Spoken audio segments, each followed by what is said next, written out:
La question sur la détention arbitraire du président Sonko. Actuellement, on sait que le président Ousmane Sonko va très mal. Il est même en réanimation. On aimerait que vous expliquiez à ceux qui nous suivent quel est le sens de votre visite ici au bureau des Nations Unies pour les droits de l'homme. Nous estimons tout simplement qu'il est temps que des actions soient menées au niveau international, auprès des instances internationales, celles qui ont pour vocation de faire respecter partout dans le monde les principes élémentaires des droits humains. Le Sénégal est l'un des pays, je dirais même l'un des premiers pays africains à avoir souscrit à des instruments internationaux. Nous estimons tout simplement que ces instruments internationaux doivent être appliqués à tout le monde, doivent bénéficier à tout le monde. Et il est temps que ces instances soient saisies par rapport à la situation d'extrême gravité dans laquelle se trouve notre client, M. Ousmane Sonko. Et puis il y a aussi d'autres patriotes également sénégalais qui, à l'instant où je vous parle, sont injustement emprisonnés. On sait aussi qu'il y a eu des assassinats au Sénégal. Les personnes qui ont été assassinées, ce sont des civils, ce sont des citoyens sénégalais. Et jusqu'à maintenant, aucune, à ma connaissance, donc je le dis sous réserve, mais à ma connaissance, aucune information judiciaire n'a été ouverte au Sénégal pour établir les circonstances, les causes et les responsabilités des assassinats des civils commis depuis 2021 jusqu'à maintenant. C'est pas normal, c'est pas acceptable, ça ne ressemble pas au Sénégal. Bon, donc, comme nous savons tous que l'institution judiciaire est prise en otage par le pouvoir exécutif et qu'il est utopique de croire qu'on peut obtenir justice par rapport à ce qui se passe au Sénégal aujourd'hui, il nous a semblé tout à fait normal de venir dans un premier temps ici à Genève, alerter et puis demander une intervention urgente pour mettre fin à toutes ces violations commises au su et au vu de tous. Et comme ceux qui ont le pouvoir au Sénégal pensent qu'ils peuvent tout faire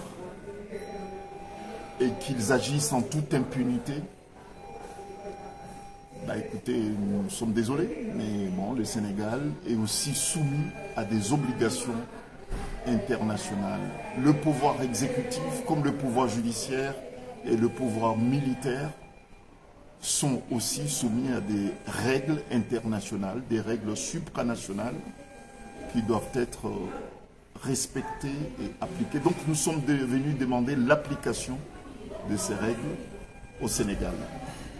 Bon, donc ces instruments existent, ces organes qui ont pour mission non seulement de condamner les tortures, les détentions arbitraires, mais ces organes ont aussi pour mission et vocation de demander que cela cesse. Donc c'est ce que nous sommes venus demander. Mais c'est une première étape, il y en aura d'autres également.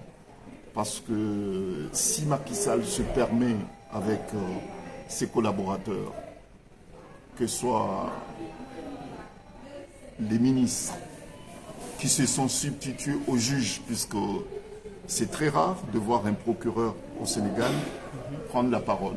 Mais c'est souvent les ministres qui prennent la parole à la place, au lieu et place des ministres. C'est révélateur. C'est révélateur, justement, d'un dysfonctionnement institutionnel, parce que nous savons que la séparation de pouvoir est une règle constitutionnelle. Et là, aujourd'hui, c'est les ministres Il y a peut-être une déformation professionnelle pour certains, puisque la plupart d'entre eux sont des juristes. Donc ils ont tendance à se substituer au juge, de dicter au juge ce que le juge doit faire. Nous estimons que cela n'est pas normal. Bon, comme il y a des institutions internationales, il y a des sociétés multinationales qui savent ce qui se passe au Sénégal. Ils ont eu des rapports. Ils ont pris connaissance des rapports qui ont été établis par des organisations internationales qui sont neutres, qui sont là ni pour l'opposition, ni pour le pouvoir. Mais ce sont des organisations qui sont là pour établir en toute objectivité des rapports sur la situation qui prévaut au Sénégal. Les institutions internationales, comme les sociétés multinationales qui sont au Sénégal, ne peuvent pas ne pas prendre position par rapport à cela. Et c'est pour cette raison que nous annoncerons dans les prochains jours les initiatives que nous allons prendre pour pousser chacun à assumer ses responsabilités, puisque les complices de M. Macky Sall, de son régime, qu'ils soient des Sénégalais ou bien des étrangers, doivent rendre compte, puisqu'ils ne peuvent pas fermer les yeux, voir ce régime assassiner des simples citoyens qui ne font que réclamer leurs droits et puis exprimer leur amour, leur attachement à des valeurs qui sont incarnées par un homme, par un parti politique. Cela devient maintenant, au Sénégal, un délit, voire même un crime. Le fait de dire que j'aime Sonko, que je suis Pastef, est un crime au Sénégal. Porter un bracelet. Et même le fait de porter un bracelet est devenu un indice, voire même une présomption de culpabilité. Bon, donc, nous sommes des avocats. Nous sommes conscients que la mission est extrêmement lourde, mais nous avons accepté d'accompagner cet homme qui aujourd'hui est sénégalais par sa naissance au Sénégal, par sa nationalité sénégalaise, mais il est africain puisque les valeurs qu'il incarne sont des valeurs africaines qui correspondent aux aspirations des peuples d'Afrique. Merci, maître. Merci beaucoup, hein, maître.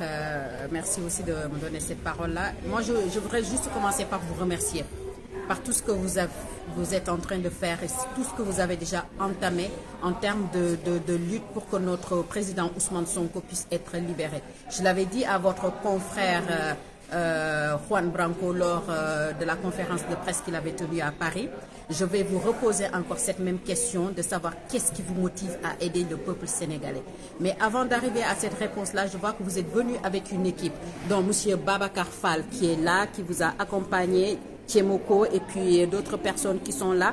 Et je pense que vous avez travaillé sur je peux appeler ça le projet, pour pouvoir, vous avez pris cette initiative-là de pouvoir faire appel à ces institutions-là pour qu'elles puissent ouvrir les yeux sur ce qui se passe au Sénégal. Donc, avez-vous ciblé d'autres institutions sur lesquelles vous allez faire cette même démarche-là pour vraiment ouvrir l'opinion internationale sur vraiment cette barbarie qui existe au Sénégal et cette dictature que Macky Sall est en train de faire subir la population sénégalaise? Bon, d'abord, ce que nous faisons, moi-même ainsi que mes confrères, puisque tout ce que nous faisons, nous le faisons en parfaite collaboration avec nos confrères, nos brillants confrères qui sont au Sénégal, constitués pour M. Ousmane Sonko bien avant notre constitution. Donc c'est un travail d'équipe. Voilà. Et notre détermination est tout à fait justifiée du fait que nous savons que la libération du continent africain doit avoir un début. Et le Sénégal a toujours été un pays inspirant pour d'autres pays africains. Libérer le Sénégal, c'est aussi pousser les autres pays d'Afrique à se libérer. Vous voyez, il y a toujours un début. Et nous savons que l'Afrique de l'Ouest, pour nos indépendances, l'Afrique de l'Ouest a été la région inspirante de toute l'Afrique. Vous voyez, tous les peuples d'Afrique aujourd'hui sont sénégalais. Voilà, parce que la cause, elle est portée par votre pays, par le peuple sénégalais, et puis les autres peuples d'Afrique s'inspirent de ce qui se passe au Sénégal. Donc c'est ce qui détermine, détermine aussi mon engagement. Pas seulement le mien, mais ceux des autres confrères également, qui sont dans le dossier. Donc voilà, ça c'est l'une des raisons. Et puis deuxièmement, c'est qu'il est, qu'on soit africain ou non, mais il devient de plus en plus difficile, voire même intolérable, de voir de l'injustice. Ça devient lourd. Il faut vraiment être indifférent par rapport à la souffrance de son propre prochain et ne pas utiliser le peu de moyens que vous disposez pour dire que trop c'est trop et que ça doit cesser. Ouais. Ce monsieur Ousmane Sonko n'a rien fait de mal. Il n'a tué personne. Il n'a fait mal à personne. Il a des convictions. Il aime son pays. Il aime son peuple. Il a un discours qui inspire. Il a un discours qui capte, qui fait tache d'huile. Mais c'est ça la démocratie. Les autres, et les autres n'ont aussi trouvé les mêmes moyens ou bien d'autres moyens pour exprimer ce qu'ils ont aussi pour le peuple sénégalais.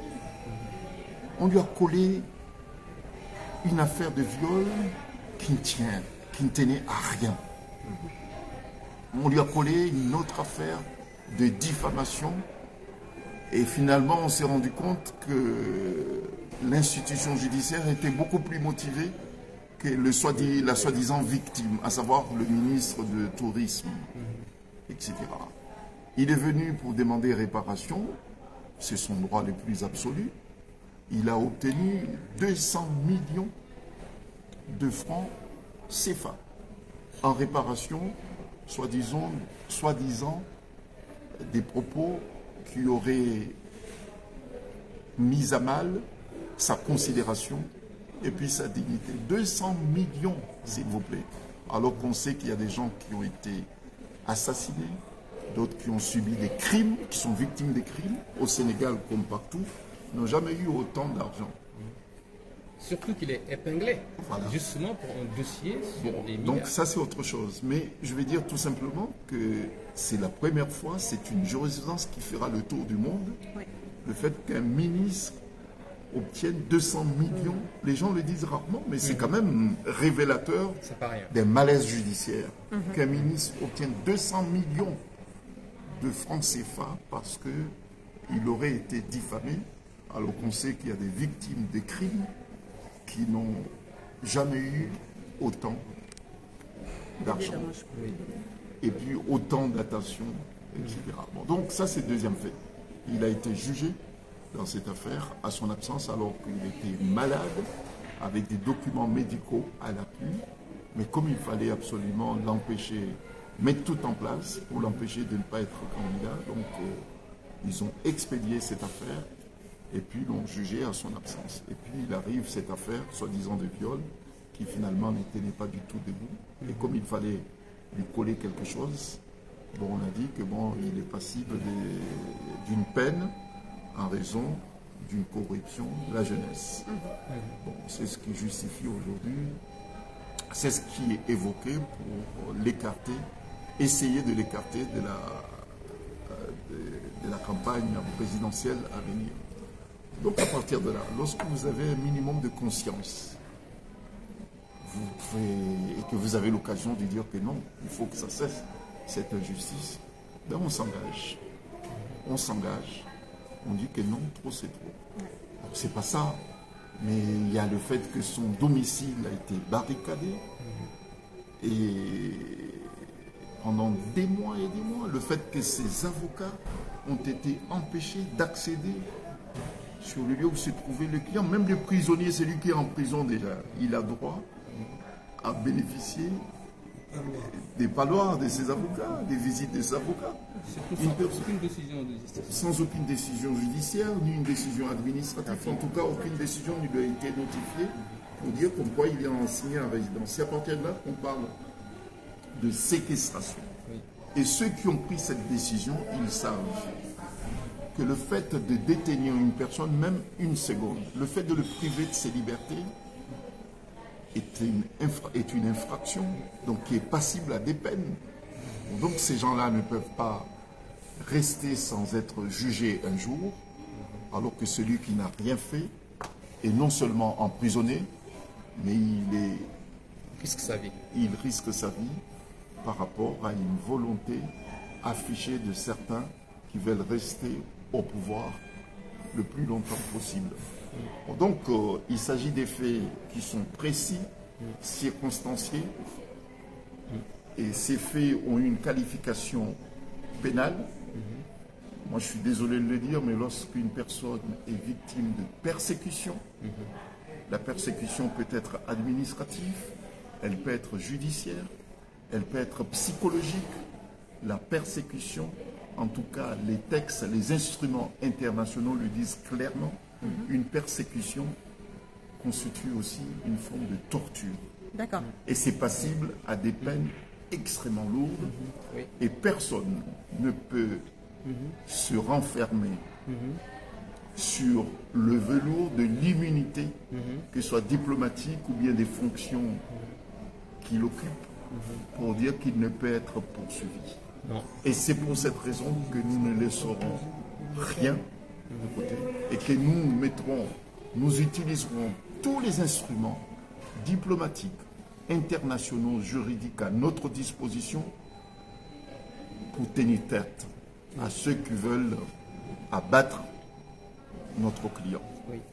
Donc, ces instruments, nous les mettrons à la disposition du peuple sénégalais, de ceux qui sont victimes de ce régime, pour dire que, ne baissez pas le bras, puisque le seul moyen de tenir tête à un régime qui ne respecte rien, qui ne respecte pas le droit, qui ne respecte pas ses engagements internationaux, c'est la mobilisation.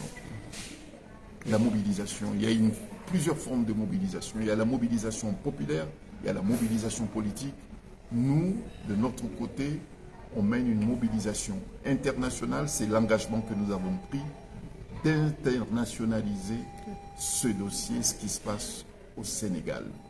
Nous sommes à Genève aujourd'hui, nous serons à Bruxelles, nous serons à Strasbourg, puisque ce sont des partenaires du Sénégal. Nous leur demanderons officiellement, la saisine sera officielle, nous leur demanderons d'appliquer la jurisprudence de l'Union européenne qui a été appliquée à des pays européens qui ne respectaient pas les valeurs démocratiques qui sont incarnées par l'Europe. L'Europe ne peut pas donner de leçons à un pays européen et puis ne pas le faire à un autre pays tiers. Bon, donc, ça, c'est l'engagement que nous avons pris et nous le ferons. Cette saisine, elle sera faite au plus tard la semaine prochaine. Il est aussi important que le Conseil de sécurité aux Nations Unies, puisque nous savons qu'il y a l'Assemblée générale des Nations Unies le mois prochain, il est important que la mobilisation soit faite aussi aux États-Unis dans la perspective de l'Assemblée générale des Nations Unies. Effectivement. Cette mobilisation sera faite à partir de la semaine prochaine aux États-Unis pour que les politiques aux États-Unis et que la justice américaine également, au même titre que la justice européenne en France particulièrement, que la justice américaine se saisisse aussi de ce qui se passe, des faits précis, circonstanciés qui se passent au Sénégal. Le Sénégal n'est plus isolé. Le Sénégal, la situation du Sénégal fait l'objet en ce moment d'examens extrêmement rigoureux pour que nous faisons cela pour obtenir des réponses à la hauteur de la gravité de la situation sur place. Ouais. Et moi, j'avais deux questions. La première question concerne la convergence des luttes. Tout à l'heure, vous avez parlé de la lutte au niveau global africain.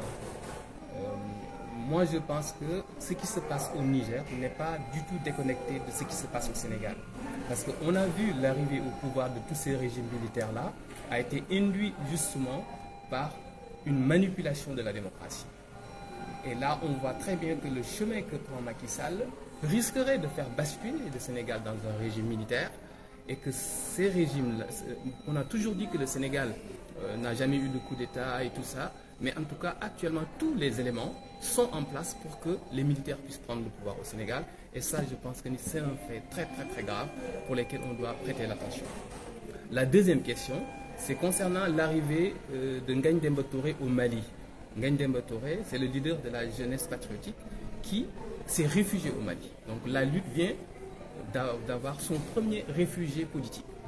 Et ce combat-là, porté depuis Bamako, avec les liens, avec les pouvoirs, les militaires patriotiques qui s'emparent du pouvoir un peu partout, au Burkina Faso, au Mali, au Niger, en Guinée, devrait quand même au moins mettre dans la tête des Français qu'il y a quelque chose de très sérieux qui se passe. Comment interprétez-vous actuellement la position de la France par rapport à tout ce balbutiement-là lié à la liberté de l'Afrique? Bon, il y a plusieurs questions. Vous Oui, avez dit deux, mais je pense qu'il y, y en a au moins 5. Il y en a au moins 5. Donc, ce sont des questions ouvertes. C'est une question ouverte. Bon, et des observations. Premièrement, je ne me positionne pas par rapport à un pays particulier. Je pense que l'Afrique est suffisamment mature, en tout cas dispose des hommes suffisamment outillés pour ne pas systématiquement voir ce qui se passe dans l'ancienne puissance coloniale. Donc maintenant, la France n'est plus une référence pour nous les Africains. C'est un partenaire de l'Afrique, mais nous avons aussi les moyens pour devenir aussi le laboratoire du futur. Bon, donc voyons ce que nous pouvons apporter au monde, puisque nous disposons heureusement enfin de tout ce qu'il faut pour devenir responsable. Ça, c'est une première chose. C'est une façon pour moi d'évacuer cette posture qui veut que nous soyons des éternelles victimes. Nous avons suffisamment de moyens pour devenir des Africains, mais vraiment responsables. C'est en tout cas une conviction que moi je veux, et l'Afrique a les moyens d'avoir son destin en main, de définir lui-même le contour de son destin, de son avenir. Ça, c'est première observation. Deuxième observation, je pense que la mobilisation des peuples d'Afrique commence à porter ses fruits. Il y a des résultats qui sont tangibles. Et nous devons nous organiser. Là maintenant, c'est peut-être pas l'avocat qui parle, c'est l'homme politique, les citoyens. Les citoyens. Moi, je pense que nous devons prendre conscience de cela et puis avoir aussi un discours qui correspond à ce changement qui est irréversible.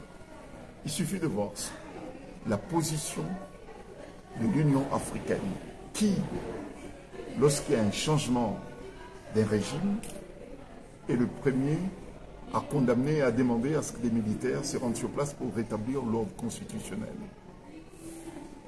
L'Union africaine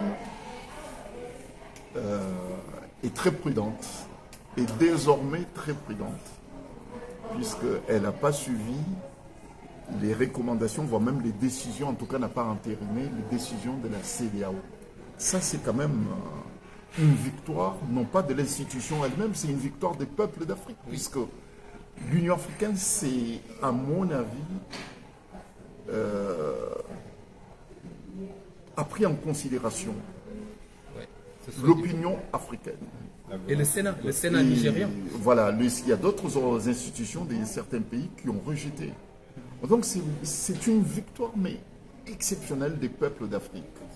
Comme quoi les dirigeants, il faut les pousser à bout pour qu'ils prennent en considération nos revendications, nos inspirations. Et donc ça, c'est une victoire pour les peuples d'Afrique. Deuxièmement, il est important de voir comment les peuples d'Afrique sont disposés à mutualiser les moyens pour se soutenir mutuellement. Moi, je suis d'origine comorienne.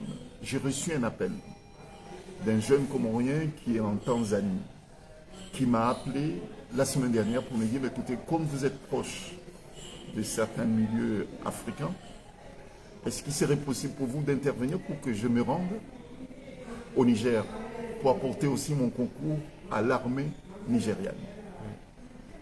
Ça, comment vous pouvez imaginer? Les Comores est situé dans l'autre côté de l'océan Indien. Un jeune se porte volontaire. C'est un ancien militaire. Il a dit, moi je suis disposé à me rendre au Niger pour apporter mon concours. Mais ça, comment vous pouvez ne pas prendre en considération? Là, c'est une victoire. Pourquoi? Parce qu'il y a des canaux de communication qui sont informels, mais qui sont très puissants. Les peuples se parlent entre eux. Mais ce sont nos dirigeants qui sont complètement déconnectés de ces réalités, puisque leur posture est complètement déconnectée par rapport à ces réalités africaines. Et puis, troisièmement, vous avez parlé du responsable du PASTEF qui s'est réfugié Au Mali depuis hier. J'espère le rencontrer très prochainement à Bamako pour voir comment nous pourrons l'aider, comment nous pourrons l'accompagner pour justement amplifier et donner encore plus de dimension, plus de relief au combat mené par PASTEF. Ils ont dit qu'ils veulent empêcher PASTEF de ne pas exister, mais le PASTEF est dans le cœur de tous les Africains. Il y a des PASTEF partout. Moi-même, je suis responsable d'un parti, je suis en train de réfléchir avec mes amis comment faire pour que le S soit un C. Ouais. Vous voyez? Puisqu'il faut mutualiser ces valeurs. Donc, ils ne peuvent pas empêcher. Excusez-moi, je vous interromps juste parce que je pense qu'il est important aussi d'éclairer. Catherine Gueye de Magui Pastef. Magui Pastef, c'est une des instances du parti. Et Catherine Gueye est la responsable, c'est la coordonnatrice de Magui Pastef Suisse. Merci, cher Ahmed Tidiane. La question que je voulais poser était relative donc à ce que vous dites, à savoir remplacer le S, le C par le S et vice-versa. Vous voulez bien nous expliquer le nom de votre parti, peut-être Le parti s'appelle le RIDIA, le Rassemblement pour une initiative de développement avec une jeunesse avertie. D'accord. Voilà. Bon, moi je vis PASTEF. Il y a le S qui indique le Sénégal, mais pour Mais le reste, c'est Afrique. il y a le A qui a changé parce que c'était pas là, c'est patriote africain. Voilà, du Sénégal. Sénégal. Et là, ce sera sigle patriote RSL. africain des Comores. Ouais. Oui. Voilà. Voilà. Voilà. Alors, il était très belle initiative. Ce sera Exactement. Pour le travail, l'éthique et la fraternité. Voilà, tout à fait. Voilà. Donc, c'est pour ça que je parle de S. Oui, de c'est C, la parole. Merci. des Comores. Voilà. Au lieu de CS, ce sera le. On va juste Laissez. laisser monsieur. Ma dernière question, si tu veux bien, cher Ahmed Tidiane, ce serait qu'attendez-vous en fait de cette intervention d'aujourd'hui auprès d'une des instances des Nations Unies? Nous sommes venus demander une intervention urgente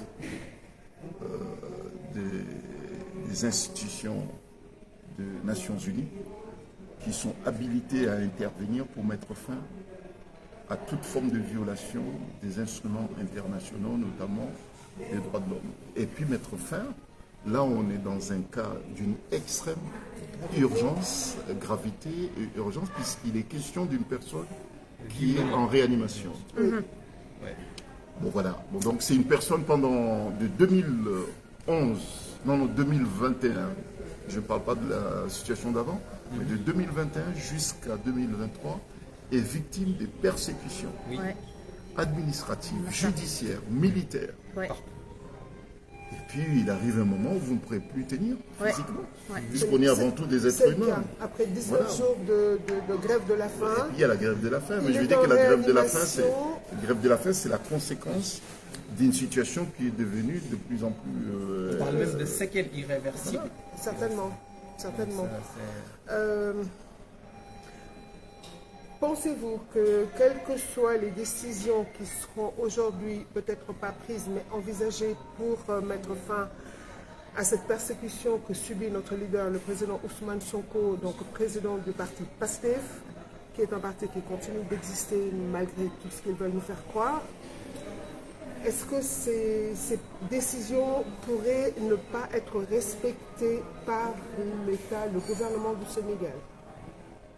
Vous savez, moi, je n'ai plus confiance à la neutralité de certaines institutions en Afrique. Après ce que j'ai vu au Sénégal et après ce que je constate tous les jours au Sénégal, je suis désolé de le dire, nous avons au Sénégal des juristes de renom, connus et reconnus par leurs compétences, mais nous avons aussi, et nous l'avons constaté, des juristes, des magistrats qui sont en commande politique. Oui. Et qui sont en commande politique. Donc à partir de là, il faut être très très vigilant. Sinon, on ne serait pas venu jusqu'ici. Hein. Effectivement. Et je pense que c'est depuis que le Sénégal a acquis son indépendance, le Sénégal n'a jamais bénéficié d'une très mauvaise publicité. Comme ce fut le cas en ce moment. Et ça, c'est pas le fait d'Ousmane Sonko. Hein. Ousmane Sonko et ses amis de PASTEF ne font que défendre leurs droits. Et puis le droit des victimes également. Donc moi je pense que c'est à ceux qui pensent que le Sénégal est déstabilisé de se poser eux-mêmes aussi des questions pour voir quelle est leur part des responsabilités. En tout cas, elle est entière. Ils n'ont même pas une part. Ils sont entièrement responsables. Bon, voilà. Donc nous sommes venus aujourd'hui ici à Genève puisque nous savons qu'il y a des instruments internationaux qui répriment et puis qui condamnent toute forme de violation des droits humains. Là, aujourd'hui, on parle de torture, on parle de détention arbitraire, et c'est le cas. Lorsque vous maintenez une personne chez lui, chez elle, pendant 57 jours, sans visite de ses avocats, Ni de ce médecin. et de son médecin, et lorsque vous voyez que son médecin est convoqué pour être entendu, lorsque la personne est admise à l'hôpital, et puis on l'empêche de toute forme de liberté, bon, c'est un acharnement judiciaire, c'est un acharnement de toute nature. Bon, donc, les institutions qui sont ici à Genève, les Nations Unies qui sont ici à Genève, doivent réagir en conséquence. C'est ce que nous sommes venus demander. En tout cas, ce faisant, nous assumons nos responsabilités. Nous faisons notre devoir. Et puis, c'est à chacun d'assumer les siens. Oui, on va laisser poser quelques questions. Babacar. Monsieur Babacar, étant donné que vous êtes l'initiateur de cette démarche, comment est-ce que l'idée vous est venue en fait? Et j'adresse mon bonjour à la communauté, à la fraternité sénégalaise, africaine, pour dire que notre désarroi, le choc que le président Macky Sall, si on peut dire président, parce que quelqu'un qui préside devrait être à la hauteur. Je m'adresse à vous, maître, je dirais monsieur Macky Sall, pour dire tout ce que vous faites là relève d'une mascarade, d'une situation désastreuse que vous avez gravée dans l'histoire du Sénégal. Désastreuse parce que vous avez été la première des générations à inscrire le Sénégal à la page des pays de dictature. Un pays qui était réputé pour son hospitalité, la gentillesse de son peuple, la clarté d'esprit de ce peuple-là, son courage, parce que, rappelons-le, nous avons été quand même le pays qui avons contribué à libérer la partie coloniale, la France. Quand celle-ci était occupée par les Allemands, c'est des tirailleurs sénégalais qui étaient là pour remettre les choses en ordre, souvent en position de... Comment? Qui n'était pas que sénégalais. Bien entendu.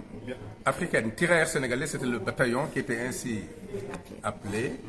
Mais les Sénégalais sont réputés pour leur courage, pour Par exemple, partout dans le monde, vous verrez des Sénégalais se battre pour recouvrer leur dignité par le travail. Je rajouterai que simplement, à analyser votre attitude aujourd'hui, M. Macky Sall, vous êtes en train de masquer un échec politique. Échec politique parce que démuni de vision. Vous aurez, et certainement vous allez laisser, un cratère économique, financier et social indélébile. Vous aurez inscrit votre nom à la page des plus grands dictateurs qu'aura compté le continent africain. En partant du Sud, vous êtes dans les rangs aujourd'hui de Peter Botha, Frédéric de Clercq. Vous remontez pour embrasser l'histoire de Mobutu. Vous êtes dans les mêmes rangs aujourd'hui. Idi Amin Dada, Kérékou, comment il s'appelle l'autre, Bokassa.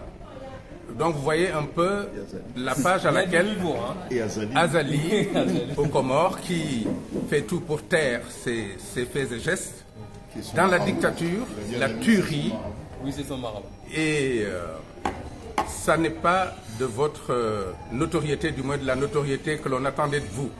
Le peuple sénégalais vous a fait confiance, vous l'aurez abusé, rudement abusé, en procédant à des tueries. J'ai eu la chance de parcourir bien des pays d'Afrique où je me targuais en bombant le torse, leur disant « jamais vous ne verrez des machettes au Sénégal ». Nous y sommes rendus, on est en plein dedans. C'est des scénarios qu'on n'aurait jamais pensé avoir chez nous. Vous resterez tristement dans l'histoire de ce pays. La seule chose qui peut laver votre honneur, c'est de demander pardon. De demander pardon et d'implorer ce pardon auprès de la sagesse de ce pays, du peuple de ce pays. Vous aurez tout fait donc pour masquer votre échec, pensant que c'est avec la force que vous allez vous imposer et durer éternellement au pouvoir. Je vous rappellerai que seul le pouvoir de Dieu est éternel. Vous êtes du style à tuer des gens et aller à la Mecque après. Quel drôle de Hajj. Vous êtes un drôle de Hajj. Vous et votre dame. Vous tuez les gens à balles réelles. Nous sommes des enfants de ce pays. Nos placentas ont été enterrés en terre sénégalaise. Nous vivons en Europe et c'est là qu'on va vous traquer. Devant toute institution habilitée à vous sanctionner. C'est notre force et l'on fera tout pour vous y contraindre, pour vous y amener. Vous serez réputé parmi ces dictateurs que je viens d'énumérer et je vous invite vivement à penser à la fin de votre vie, parce que nul n'est éternel sur cette terre. Un jour viendra, vous serez dans l'inertie totale. L'on vous lavera, si vous avez la chance, et l'on vous enterrera. Et quand on va vous enterrer, vous aurez les anges qui viendront vous demander ce que vous avez fait de votre vie. Tous les crimes que vous aurez perpétrés se révéleront sous vos yeux et vous tremblerez dans votre tombe. Rappelez-vous bien de ça. Merci. Merci beaucoup. Hein. Merci du discours. Monsieur, c'est Kémoro. Numéro, vous avez un mot à ajouter par rapport à ce qui vient de dire et par rapport à la situation au Sénégal? Écoutez, je vous remercie de cet accueil et puis je n'ai pas grand-chose à ajouter. Je vais surtout remercier l'ensemble de nos partenaires qui sont venus nous accueillir, ceux avec qui nous sommes venus également de la France. Je m'en tiens, moi, essentiellement à ce qu'a dit Maître Saïd Larifou, ce qu'a dit la collègue Catherine Gueye et ce qu'a dit mon ami Babacar Fall. Parce qu'il faudrait rapidement aller rejoindre le Haut Commissariat pour mettre en accusation et mettre en forme toutes ces accusations pour qu'on puisse circonscrire les situations et amener M. Macky Sall à répondre. Voilà. C'était ça. Merci. Merci beaucoup. Je vous en prie. Merci. Bokar Diallo, Amadou Bokar Diallo. Amadou Bokar Diallo et de Magui Pastef. Ça a été le modérateur. Magui Pastef, Suisse. Amadou Bokar Diallo, tu peux te mettre là-bas. Et là, comme ça, on a plus de... Là, il y a le reflet. Moi, j'ai dit que vous avez dit. On se met alors, on va poursuivre cette petite interview avec Vincent. On est venu de Paris avec la délégation de Maître Larifou pour l'accompagner par rapport alors, Vincent. Oui, je pense que l'essentiel a été déjà dit par Maître Larifou et Monsieur Babacar qui a été l'initiateur de ce débat. Et en plus, l'idée vient après la CPI, on était ensemble. Et je demandais à M. Babacar qu'est-ce qu'on pouvait, les initiatives qu'on pouvait prendre pour mieux intensifier notre lutte, sachant que devant nous, nous avons un dictateur, un homme qui ne sait pas dialoguer, en l'occurrence M. Macky Sall. Et j'aimerais m'adresser solennellement à cette jeunesse qui sont sur le terrain et tous ceux qui sont au Sénégal particulièrement. J'aimerais dire que dans un pays sans loi ni foi, le rôle des hommes épris de justice et de dignité, c'est de faire face par tous les moyens à cette dictature. C'est-à-dire la résistance étant et la manifestation étant une partie intégrante de notre constitution, nul n'est tenu de rester chez soi et de pleurer sur son sort. Donc vous avez le droit de manifester, vous avez le droit de montrer votre désarroi, une manifestation pacifique, et j'exhorte aussi nos mamans et nos frères et sœurs et toute personne ou toute amie des victimes de ces personnes qui ont été assassinées par ce régime dictatorial, ce tyran de Macky Sall, de sortir massivement à rejoindre les rangs pour pouvoir manifester et demander leurs droits, parce que personne ne le fera à leur place. Nous, au niveau du diaspora, nous ferons le nécessaire pour pouvoir internationaliser ce combat, et nous le faisons aujourd'hui. Il y a 1 mois, 2 mois de cela, on était à la CPI. Aujourd'hui, c'est au Haut Commissariat des droits international des droits humains. Et d'ici 1 mois ou la semaine prochaine, comme Maître Larifou l'a si bien dit, nous serons à Bruxelles et après sera aux États-Unis pour porter le combat le plus haut possible et pour que Macky Sall puisse comprendre que ce pays, il n'en a jamais hérité, que ce soit de ses parents ni de ses aïeux. Le Sénégal nous appartient et nous ferons le nécessaire pour pouvoir réclamer nos droits et exiger des élections inclusives, encore une fois de plus, car on ne veut plus d'une sélection, mais des élections en fait. Macky Sall n'a pas le droit de sélectionner les gens qui vont combattre avec lui. Il l'a fait la dernière fois avec Khalifa Sall en premier et Karim Wade en deuxième.